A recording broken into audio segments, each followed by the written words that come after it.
the thing to consider here, they both have $130 MSRP. These are kind of expensive for 100 proof whiskey. However, again, if you like Woodinville and you want something outside of the normal Woodinville profile, these are both using a older and different mash bill than the product that's on the shelf nowadays. The mash bill for the 9-year, 55 corn, 35 rye, 10 malted barley. So there's actually a reasonable amount of malted barley in this particular Woodinville product. Normally I get a reasonable amount of that malt note in Woodinville's baseline product. And again, the 8-year is using that same mash bill, but I'm getting more of a kind of desserty and chocolatey thing, where over here it's a lot more tobacco-y and leathery. So that's going to be the thing. Do you want that more leather, tobacco, savory profile?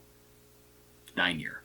Do you want something that's a little more chocolatey, a little less of that kind of leather and tobacco thing, kind of a almost burnt caramel thing going on? So it's a little more sweeter, a bit more upfront chocolatey bitterness than you would want to look for the 8-year. I think they're really similar. Honestly, for me, it's just a personal difference of if I get too much of that dry tobacco note, I don't like that very much. I like a little bit of it, I like a hint of it. I tend to prefer the sweet tobacco note when I can get it in whiskey. That chocolate note, I basically don't get as strongly in any other whiskey I've ever had as I do with the 8-year. So that's why I just edge it like by a singular point. Both of these are pretty cool from a perspective of seeing what a Washington-based whiskey company can do with an old mash bill and old product, and they've kind of lovingly said it took them 15 years to create a 9-year bourbon. I think it's pretty cool. I'm happy to have both of these in my personal selection. Should you hunt them?